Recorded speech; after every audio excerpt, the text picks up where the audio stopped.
नमस्कार, आप देख रहे हैं गुड न्यूज टुडे। शाम के 5 बज चुके हैं और ये वक्त होता है जब श्वेता और अनंत आपसे मुखातिब होते हैं। और हम इसलिए आते हैं ताकि दिन भर की तमाम हलचल, तमाम खबरें आपको बता सकें।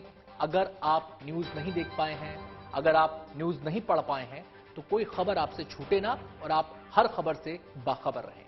बिल्कुल, तो जैसा कि अनंत ने आपको बताया, इसके लिए तमाम हमारी कोशिश यही होती है कि इस बुलेटिन में वो तमाम खबरें हम समेट कर लेकर के आए और स्पेशली खास डिजाइन ये बुलेटिन आपके लिए ही होता है। तो चलिए शुरुआत करते हैं आज की बड़ी खबर के साथ। और वो बड़ी खबर ये है और अच्छी खबर भी ये है कि देखिए, 2 राज्यों में होने वाले विधानसभा चुनाव में से एक यानी कि हिमाचल प्रदेश में चुनाव की तारीखों का आज ऐलान हो गया है।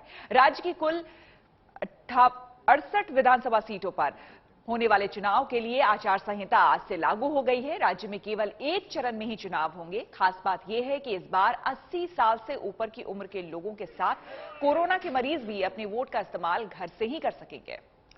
चुनाव आयोग की तरफ से प्रेस कॉन्फ्रेंस करने आए मुख्य चुनाव आयुक्त राजीव कुमार ने बताया कि हिमाचल में होने वाले चुनाव की अधिसूचना 17 अक्टूबर को जारी होगी। 25 अक्टूबर तक नामांकन दाखिल किए जा सकेंगे। 27 अक्टूबर को पर्चे की जांच और 29 तक इसकी वापसी हो सकेगी। 12 नवंबर को वोटिंग होगी, जबकि नतीजों का ऐलान 8 दिसंबर को होगा। हिमाचल सरकार का कार्यकाल जनवरी 2023 में पूरा हो रहा है। The Gazette notification would be 17th October. The election would be in one phase. Last date for nomination would be 25th October, that is Tuesday. Date for scrutiny would be 27th. Last date for withdrawal would be 29th. And date of poll 12th November. And date of counting 8th December. And the entire process is completed by 10th of December. और अब बात करते हैं देश के सबसे बड़े सियासी सूबे की। यूपी के मुख्यमंत्री योगी आदित्यनाथ इन दिनों यूपी में बाढ़ प्रभावित इलाकों का दौरा कर रहे हैं। इस बीच एक दिन के लिए अपने गृह नगर गोरखपुर भी वो पहुंचे, जहां उन्होंने गोरखनाथ मंदिर में रात बिताई। इस दौरान मुख्यमंत्री योगी आदित्यनाथ एक बार फिर मंदिर में मौजूद गौशाला में गायों की सेवा करते दिखे। आपको बता दें कि योगी आदित्यनाथ ने यहां मौजूद गायों को खुद अपने हाथों से गुड़ और चना खिलाया। गायों को खिलाए जाने के लिए सीएम योगी उन्हें बुलाते भी रहे, बाकायदा उनके नाम से बुलाते हैं उन्हें। और इस दौरान उनके साथ मंदिर के कर्मचारी भी मौजूद रहे। सीएम योगी गोरखनाथ मंदिर जब भी पहुंचते हैं तो गायों को अपने हाथों से वो खाना खिलाना नहीं भूलते हैं। और ये बताता है आनंद की मतलब एक दूसरे से देखिए कनेक्ट ऐसा है कि नाम से बकायदा योगी आदित्यनाथ बुलाते हैं और गायें पहचानती हैं, तभी वो दौड़ी चली आती हैं और फिर अपने हाथों से इस तरह से वो उन्हें खाना खिलाते हैं। जी बिल्कुल।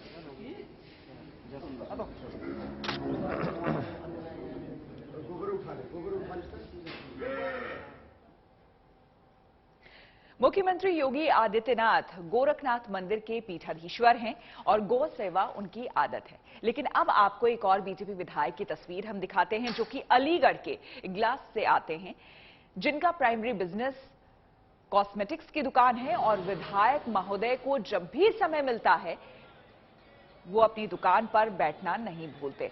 हम बात कर रहे हैं इगलास विधानसभा के विधायक राजकुमार सहयोगी की, जो पेशे से आज भी अपने जुड़े हुए हैं। रेलवे रोड पर सहयोगी मार्केट में बनी अपनी दुकान पर करवा चौथ से पहले विधायक को बैठे देखा गया, जहां वो खरीदारी करने आई महिलाओं को सामान बेचते दिखे। विधायक का तर्क है कि आज विधायकी है, कल पता नहीं रहे ना रहे। ऐसे में ये दुकान और उनका बिजनेस ही परमानेंट सहारा है। विधायक का दावा है कि इसकी कमाई से ही वो अपने परिवार का भरण पोषण करते हैं। जैसे हम पहले साधारण से व्यापारी थे, व्यापारी के रूप में काम करते थे दुकान पे, वैसे ही हम आज भी अपने व्यापार को संभालते हैं। क्योंकि विधायक बनना, सांसद बनना ये अल्प समय का है। ये हमारी जो है अर्थ जो हमारा जो काम है, व्यापार है, ये हमारे बच्चों का लालन पोषण भी करता है और मेरे भी जीवन का लालन पोषण करा है। विधायक बनना तो एक अल्प समय है, ये कोई रेस्ट्री नहीं है, ये हमारा जीवन का है, मूल विषय है। हमारे परिवार का पालन पोषण भी करना और सब समाज में भी इससे हमारा स्थापित होते हैं। काफ़ी बड़े वो विधायक भी हैं और विधायक रहे और इस तरीके से कोई चूड़ी बेचने का काम नहीं करता है। तो ये बहुत कठिन काम होता है, इतनी बड़ी प्रतिष्ठा पाने के बावजूद भी इतना मतलब चूड़ी बेचने का काम करना।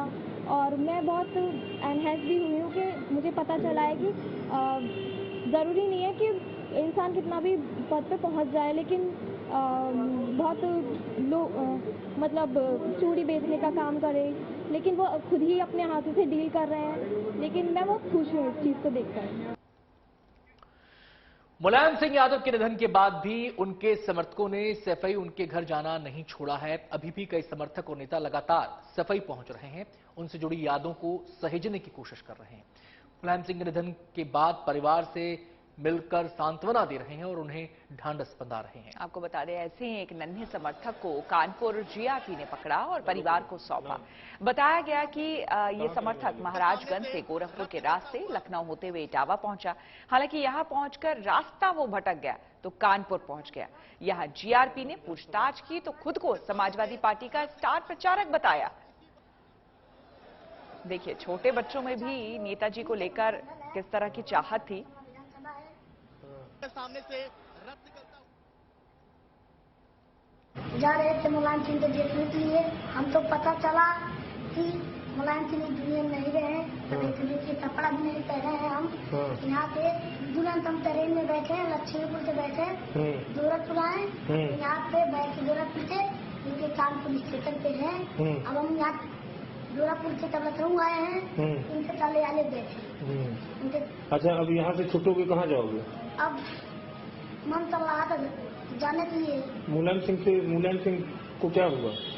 अब एक दुनिया में नहीं रहे मुलायम। मिलने गए थे? हम मिल नहीं पाए। हम तो कोई दलाल रास्ता इटावा पहुँच के हम तो कोई दलाल रास्ता बता दिया। हम यहाँ कानपुर स्टेशन में कानपुर आ गए।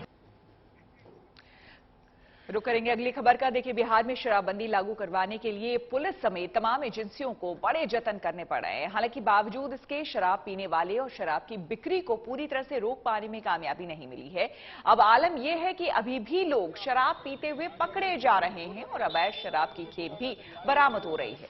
अब इसमें नई पहल करते हुए यहां के आबकारी विभाग ने पहली बार शराब पीकर पकड़े जाने और जुर्माना देकर छूटने पर पहचान उजागर करने का फैसला किया है। गया जिले में आबकारी विभाग ऐसे लोगों के पोस्टर उन्हीं के घरों पर चस्पा कर रहा है जिसमें उनकी करतूत का चिट्ठा छापा गया है।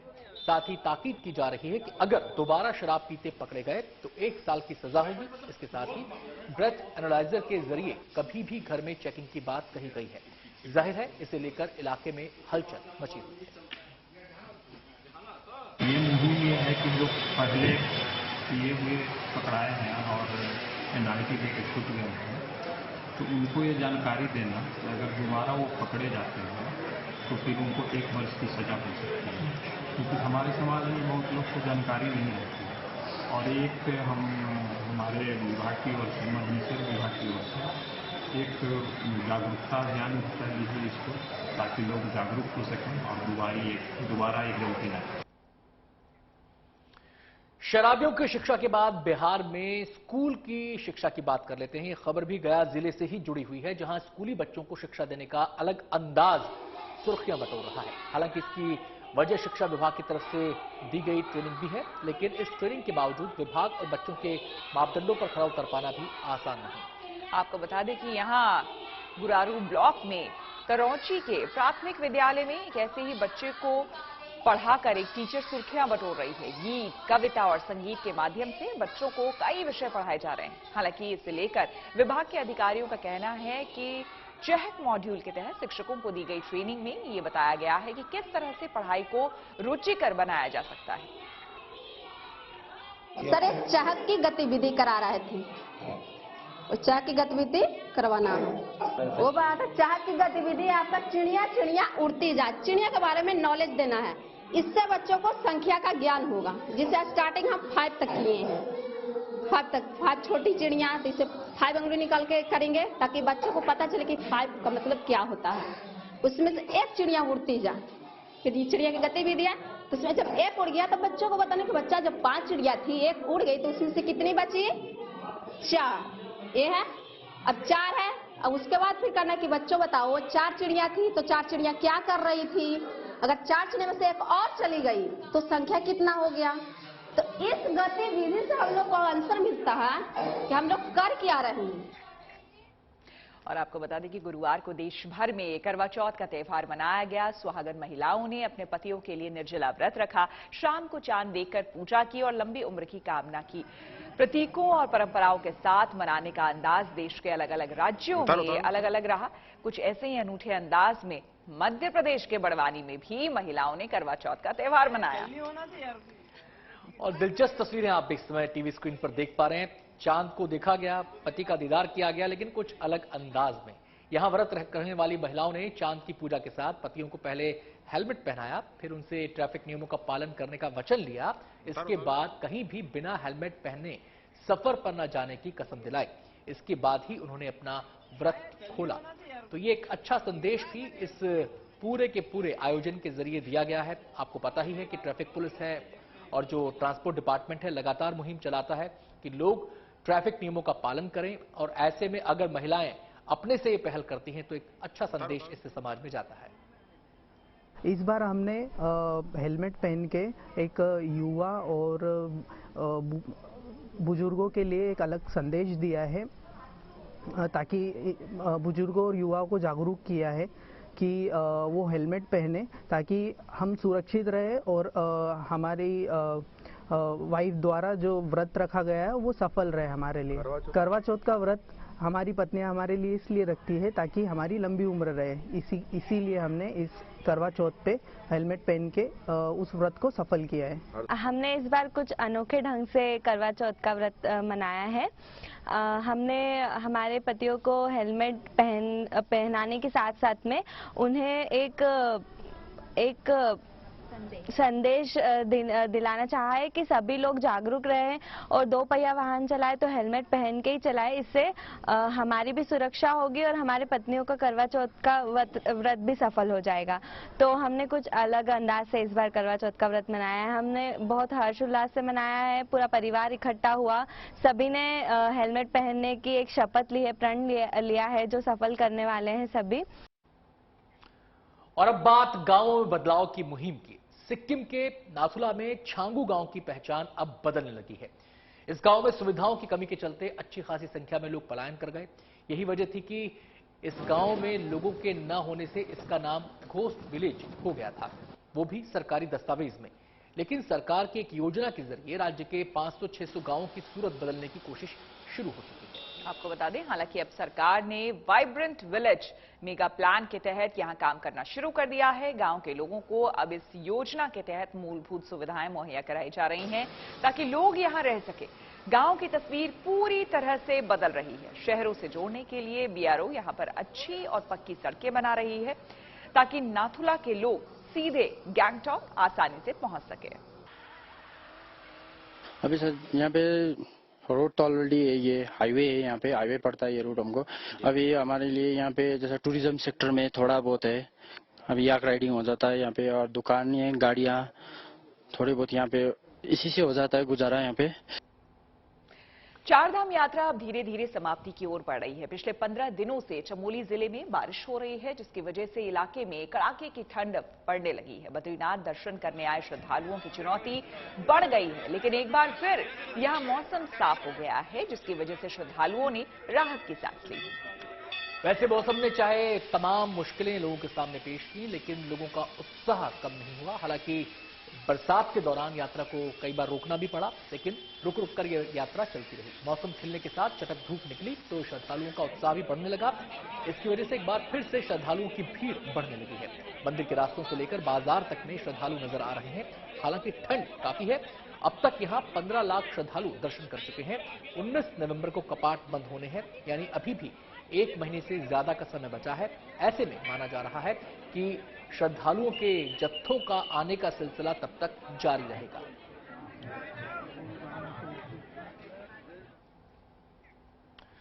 अक्टूबर के आगे बढ़ने के साथ ही मौसम का मिजाज भी पूरी तरह बदलने लगा है। पहाड़ी इलाकों में बर्फबारी के चलते नजारा बेहद खूबसूरत होता जा रहा है। उत्तराखंड के कई इलाकों में सैलानियों की मौजूदगी इन नजारों की गवाही दे रही है। ऐसे ही तस्वीर अब पिथौरागढ़ से सामने आई है। उच्च हिमालयी क्षेत्र में भी यही नजारा दिखाई दे रहा है। दरअसल आपको बता दें कि अभी फ्रेश यहां पर स्नोफॉल हुआ है, जिसकी वजह से ये खूबसूरत तस्वीरें यहां दिख रही है। चीन सीमा से सटे आपको बता दें 17,000 की ऊंचाई पर स्थित अंतिम चौकी दावे का नजारा कुछ ऐसा ही है। पिछले दिनों चीन सीमा से सटे जिले के दारमा और व्यास वैली में 3 से 5 फुट तक बर्फबारी हुई थी, जिसके चलते इन इलाकों में तापमान -8 डिग्री के पास पहुंच गया था। और ये बेहद खूबसूरत तस्वीरें वहां से।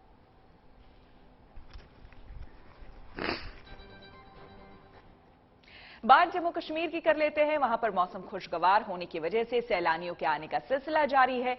यहां मुगल गार्डन को लोगों के लिए खोलने के बाद से भीड़ यहां बढ़ती जा रही है। कोविड पाबंदियां हटने की वजह से देश में इस साल नए रिकॉर्ड बनने लगे हैं। ऐसे में मुगल गार्डन भी रिकॉर्ड बनाने में पीछे नहीं है। यहां सैलानियों के आने का रिकॉर्ड टूट चुका है। इस बार श्रीनगर के मुगल गार्डन में अब तक 1,62,00,000 पर्यटक आ चुके हैं और माना जा रहा है कि अभी यह सिलसिला आगे भी जारी रहेगा। यह आंकड़ा 2 करोड़ की संख्या को पार करने की उम्मीद जताई जा रही है। ऐसे में जम्मू कश्मीर प्रशासन सैलानियों को लुभाने के लिए कई कार्यक्रम भी आयोजित कर रहा है और कोशिश ये है कि पर्यटन, जो कि जम्मू कश्मीर की आर्थिक रीढ़ है, उसे और मजबूत किया जा सके।